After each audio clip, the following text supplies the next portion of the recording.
Hey book nerds, welcome to my channel. Today I have another giant haul for you. Yeah, I don't know what happened. I have kept saying that I'm going to try and stop buying physical books because I'm not reading them enough, but yeah, it's just another haul video. I'm sorry. So I've got a lot of books to get through. I'm going to split them into roughly categories. So first I have kind of young adult books of various genres. I then have a whole ton of thrillers.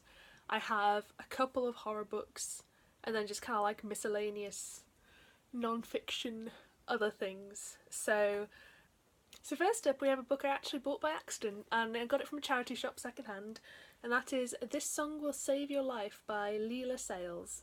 So, fun fact, I thought that this book was on my TBR on Goodreads, because I remembered seeing the cover and I remembered the title. The one I've got on my TBR is Your Favourite Band Cannot Save You, which only came out this year. And I think I have heard someone talk about this book, but it wasn't on my TBR. So this is a contemporary book about a girl who is basically a bit of an outcast at school, and then she stumbles across this like secret warehouse club thing, and she starts DJing and establishing her own life, and it's like a coming of age story. I don't regret buying this because it was for charity, so it makes me feel a little bit better, and it wasn't expensive. I probably should read it now I've bought it, but it's not necessarily my genre, so I'm not really sure what I'll do with this. But that is the first book. The next book I actually bought months ago, but my friend picked it up for me when he went to London, and that is Radio Silence by Ouseman. So the reason I got this, apart from the fact that I've heard fantastic things, I know this is a book about someone who identifies as demisexual. I think it's demisexuality that it comes up in this book. I know it's about how university isn't necessarily the best path for everyone, and I know it's about like there's not a romance in it, and it's incredibly well received. The reason I got this book is because in the UK there are only 2 queer bookshops still in existence, and there's only one in England, which is in London. My friend was going to London and he asked if anyone wanted anything from London, so I made him go to this bookshop and buy me this book. They are Gaze the Word, that's the name of the bookshop. You can find them on Twitter. I have followed them recently.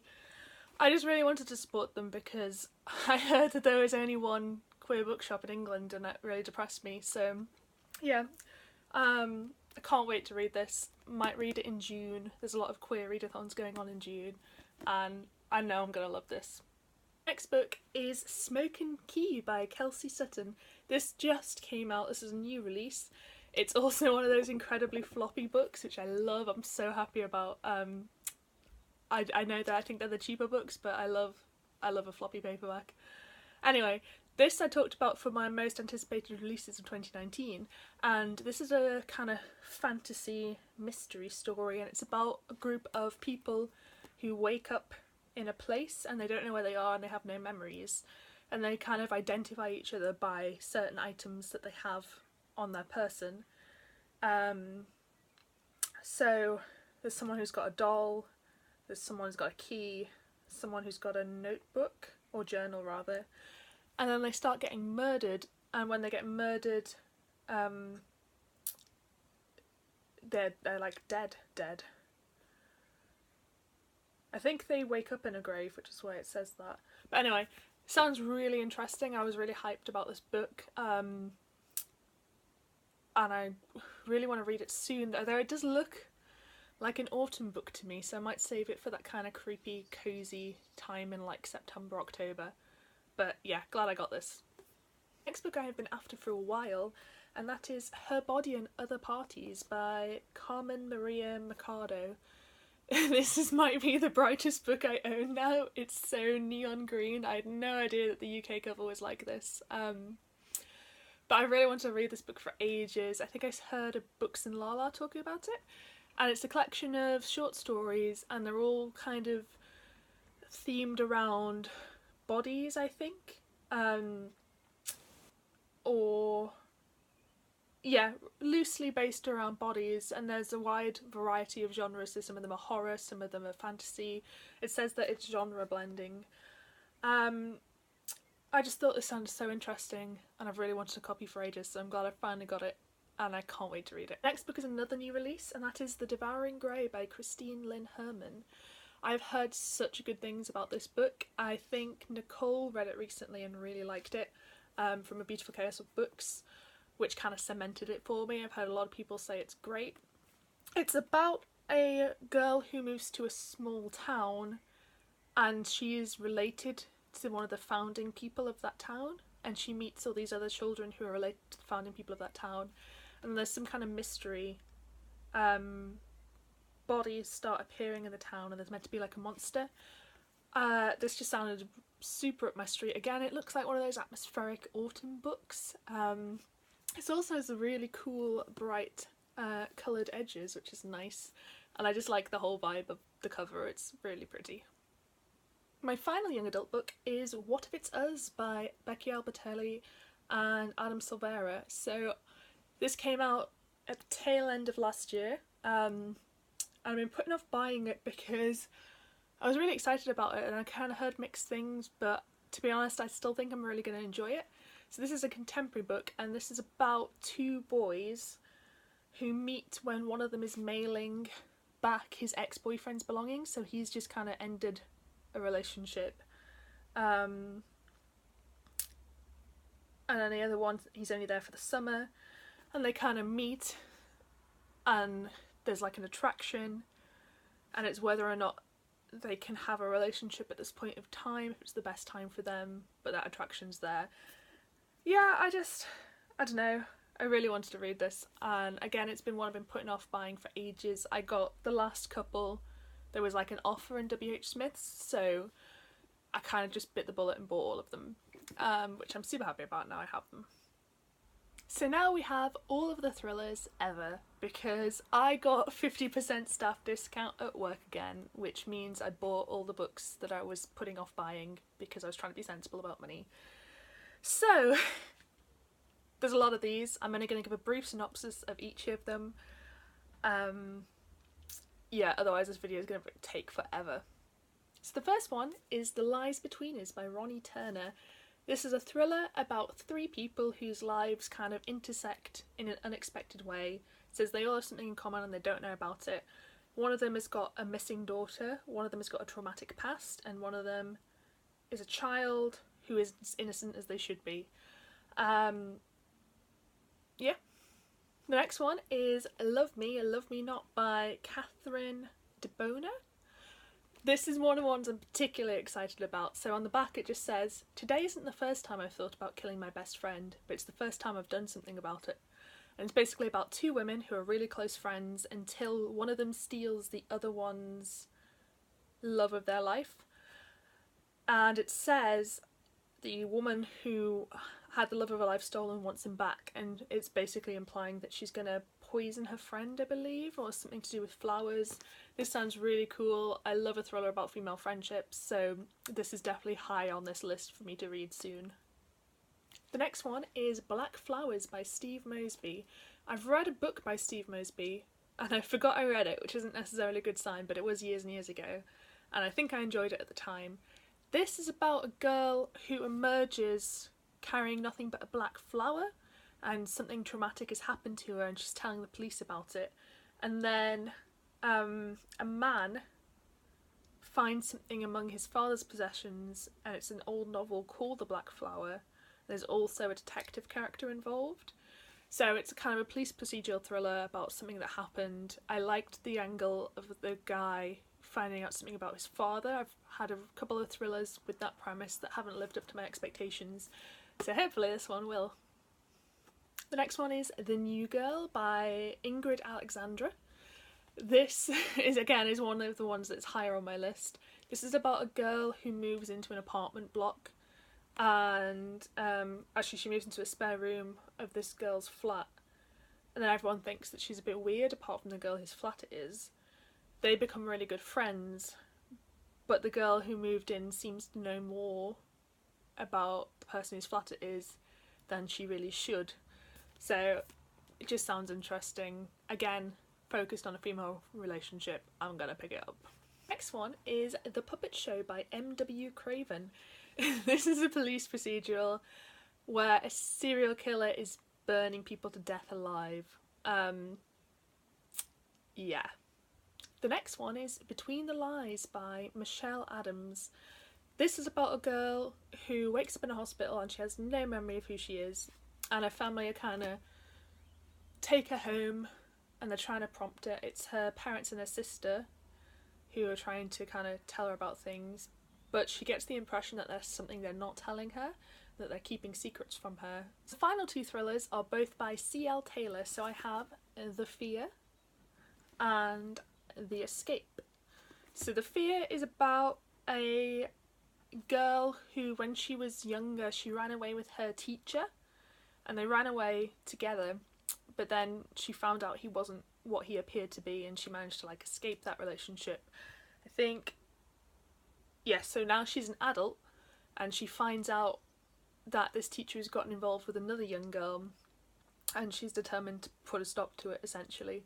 So that is The Fear, which has a beautiful cover. I really, really like that cover. The Escape also sounds pretty interesting. This is about a woman who picks up a hitchhiker, and then the hitchhiker knows who she is, and more importantly, she knows about her daughter. She's got a 2-year-old daughter, and the stranger's got a glove belonging to her daughter. So it's essentially this woman trying to convince the police and her husband that their daughter is in danger, and no one believing her. This could go either way. I sometimes really enjoy stories like this, and sometimes they just wind me up, so hopefully it'll be the former. I have heard great things about C.L. Taylor, and I've been meaning to read one of her books for ages, so I can't wait to finally read one.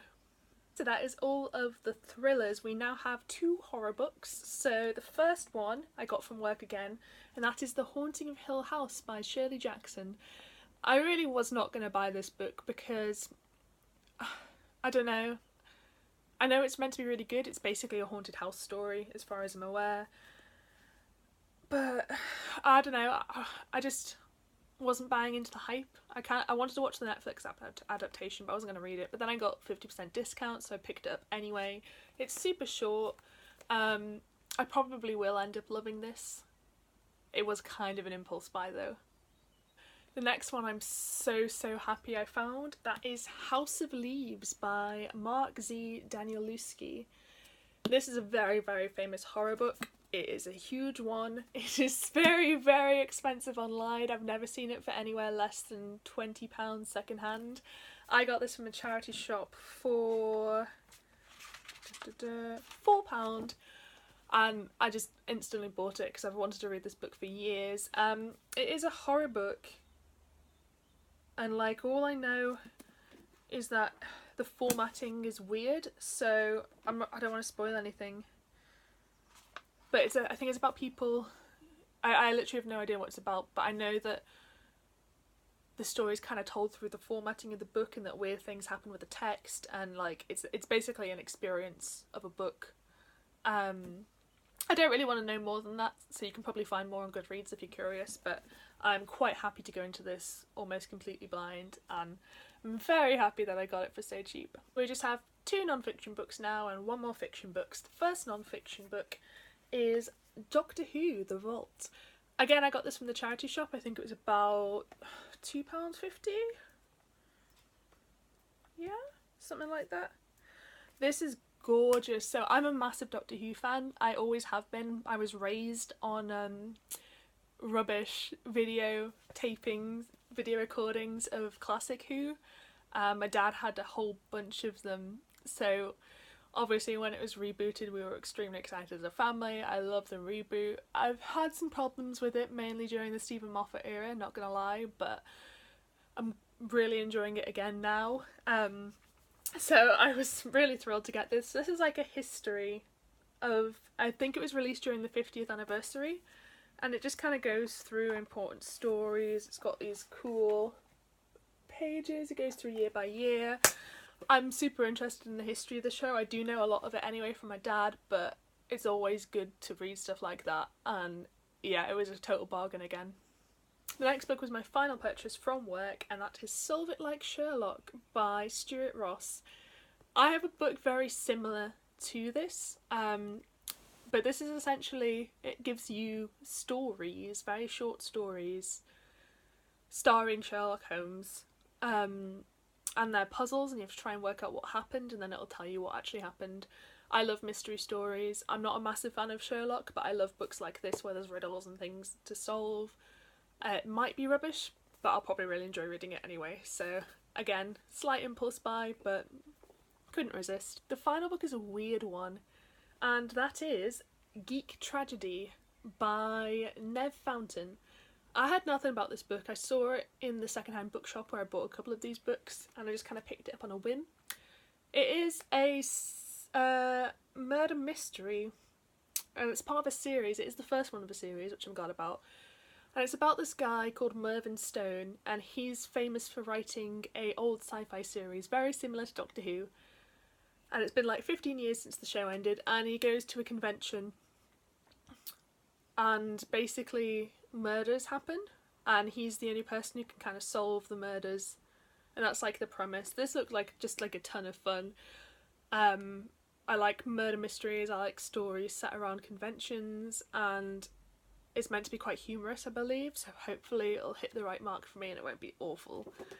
So yes, those are all the books for this haul. I hope you enjoyed it. Sorry if I sped through a couple of them, but I'm very conscious of making really long haul videos, especially when I have so many books. Let me know if you've read any of these, as always. I love to know people's opinions about them. If there's any you're excited to hear about as well, do let me know. I will try and actually read the ones that people do want to hear about. Yeah, thank you so much for watching. If you enjoyed the video, please give me a thumbs up. It helps me out massively, and I hope to see you next time.